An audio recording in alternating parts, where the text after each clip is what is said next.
It started with a letter. A thick envelope from the prestigious Rosedale Academy of Performing Arts. Eliza Harper, a senior from a small-town Ohio high school, clutched it with trembling hands. Her whole future might hinge on what was inside. Her drama teacher had told her Rosedale only accepted 10 students into their acting program each year. She tore the envelope open and read the words aloud, "You have been invited to audition in person." Eliza screamed, startling her mother in the next room. The family wasn't wealthy, far from it, but her mom hugged her tightly and promised they'd make it work. Rosedale was her dream, her escape from a life that always felt too small for the fire burning inside her. When Eliza arrived at Rosedale for the week-long audition process, the campus was intimidating. Stone buildings, rose gardens, and students with effortless style. But she wasn't the only one trying to stand out. There was Remy, gorgeous, charming, and the son of a Broadway legend. Eliza felt a twinge of envy just watching him warm up. Then there was Sloane, mysterious and aloof, who wore vintage clothes and rarely spoke.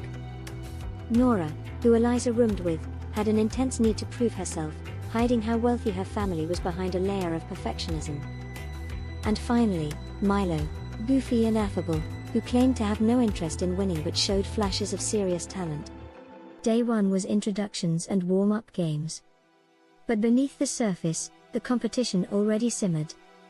On day 2, Remy caught Eliza off guard in the cafeteria. "You're different," he said, sitting across from her. "You're not fake like the others. I can tell." Eliza smiled, unsure how to respond. His attention felt flattering, dangerous. "Thanks? I think."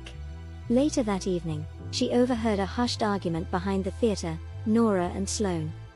"I know what you did," Sloane hissed. "You don't know anything," Nora snapped. "And if you say a word, I swear." Their voices faded as Eliza ducked away, heart pounding. By midweek, an anonymous note was posted on the callboard, "One of us is cheating. Check the prop room." Eliza didn't know what to make of it until she wandered into the prop room late that afternoon to rehearse, and found a flash drive tucked behind an old costume trunk. It was labeled only, R. Sinclair. That night, she gathered the courage to watch the contents. On the drive, recorded footage from the rehearsal space, taken without anyone's knowledge. Some showed Remy re-performing scenes before auditions, word for word, with coaching. One clip even showed a staff member giving him lines early. She gasped. This wasn't just cheating. This was sabotage. Unsure of what to do, Eliza confided in Milo, who looked more panicked than she expected. "Don't show that to anyone," he whispered. "Not yet. Trust me. Things are more twisted than you know." And just like that, Eliza realized, this wasn't just about who was the best actor. It was about power, secrets, and someone at Rosedale was willing to destroy lives to keep theirs hidden. It started with an early morning email that shook the entire campus. Due to an ongoing internal investigation, the final audition results have been temporarily placed under review. More information will be provided shortly. The news spread like wildfire through the drama department. Phones buzzed, voices echoed in panic, and no one seemed more stunned than Jessica. "Jessica, what does this mean?" They posted the cast list. "I saw my name." "Cameron, it means someone got caught doing something shady. Or someone made sure it looked that way." The rumors exploded. Whispers about missing footage, deleted scenes, and a hacked email account surged through the halls. Jessica had been cast as the lead in the department's prestigious senior showcase, a role that guaranteed Broadway scout attention. But now, that role was under threat. "Professor Lin, everyone, please remain calm. This is only a procedural delay. The integrity of the process must be ensured." Behind the scenes, however, the truth was unraveling rapidly. Kayla, Jessica's closest friend, had stumbled across something troubling while editing her vlog footage from the backstage area. "Kayla, I didn't want to believe it. But I have it on video." Someone switched the audition tapes. She showed it to Cameron, who watched, eyes narrowing. The video clearly showed a student sneaking into the editing room after hours, replacing Jessica's audition file with a corrupted version. Cameron, that's Kevin. Look at the shoes. He always wears those red Adidas. Kayla, but why? He wasn't even in the final cut. Cameron, maybe not him directly. But he's close with Marissa. Remember how she just missed getting cast as the lead? The deeper they dug, the murkier it became. The audition files had been tampered with using a faculty login. That meant someone on the inside was involved. Meanwhile, Jessica was called in for a private meeting. Department Chair, Jessica, there have been questions raised about your audition file. Some claim it was incomplete. Jessica, that's because it was replaced. I have witnesses who saw my full performance. Chair, we're looking into it. In the meantime, you are still part of the cast, but the role assignments are on hold. Back in the dorms, Kayla found another lead. Her phone had accidentally kept recording audio after she left it on during a production meeting. What she heard made her stomach turn. Marissa recorded, "If Jessica gets that role, she'll blow us all out of the water." Kevin knows someone in IT. All I had to do was hint. Kayla, this isn't just sabotage. It's a conspiracy. Cameron, then we need to expose them. But carefully. If the department catches wind, they'll bury it. Together, they hatched a plan. At the cast read-through, where parents, scouts, and faculty would attend, they would present their evidence. The day of the showcase arrived. Everyone was on edge. Jessica stood backstage, shaking. Kayla, are you ready? Jessica, if this goes wrong, I could be expelled. Cameron, and if we don't do it, they win? As the cast gathered on stage, Kayla connected her laptop to the projector. Kayla, before we begin, we'd like to show a short behind-the-scenes clip that represents the spirit of our production. The lights dimmed. The video played. First, the footage of the tape switch. Then, the audio of Marissa's confession. Gasps filled the auditorium. Faculty members exchanged alarmed glances. Professor Lin, turn that off. Chair, no. Keep it going. When the lights came back up, Marissa was gone. Kevin sat frozen. Chair, an investigation will begin immediately. Jessica, please stay after. The aftermath was swift. Marissa was suspended pending review. Kevin confessed to using the IT credentials. Jessica was reinstated, and the showcase continued. Her performance brought the house down.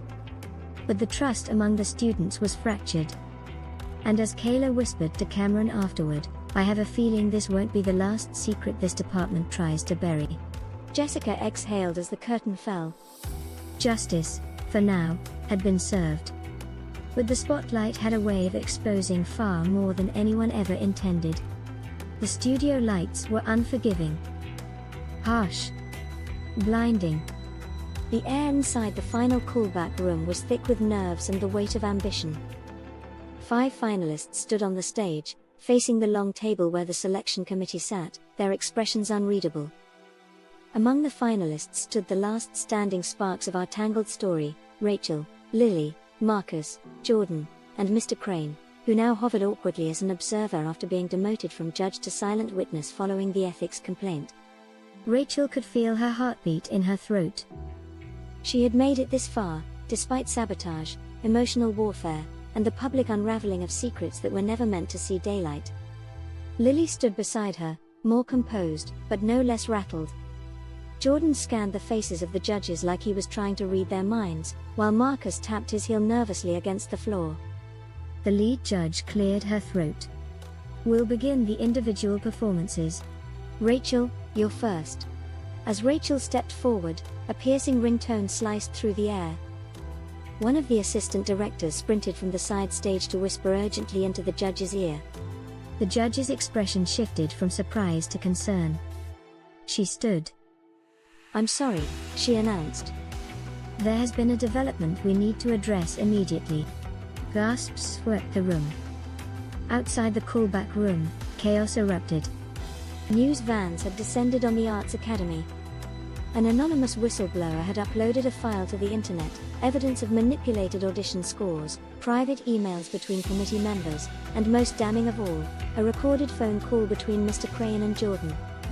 "You're a shoo-in," Crane had said in the recording, his voice unmistakable. "I made sure your scores outranked Rachel's. Just make sure you keep your mouth shut about what we talked about in the hotel room." Inside the callback room, the judges had all seen the alert on their phones. The lead judge stood again, this time angrier. "Jordan, do you have something to say before we contact the administration?" Jordan's face drained of color. He opened his mouth to speak, then shut it again. Rachel watched as he struggled with his words, until finally, he blurted out, "It wasn't supposed to go this far." Crane said it was just politics. He said everyone had favorites. Mr. Crane stepped back, but Lily blocked his path. "You knew exactly what you were doing." Rachel, barely believing what she was witnessing, turned to Marcus, who simply nodded at her, as if to say, "It's all out now." "You won." But Rachel didn't feel like a winner. The callback was postponed. An internal investigation began that day. Jordan was suspended, Crane resigned. But the fallout didn't end there. Lily and Rachel were offered dual scholarships, an unprecedented move, but only Rachel accepted. Weeks later, Rachel sat in a quiet studio, alone. The spotlight now felt like a weight rather than a dream. She recorded a statement for her own podcast, recounting the truth of what had happened. Not as a victim, or as the girl who got the lead, but as someone who survived the machine. This audition wasn't just about talent. It was about who could survive being pitted against each other. Who could walk through the fire without becoming a version of themselves they didn't recognize. She closed the recording. Outside, the campus was waking up. Classes were starting. Her future, though stained by scandal, was still hers. And she intended to own every step forward.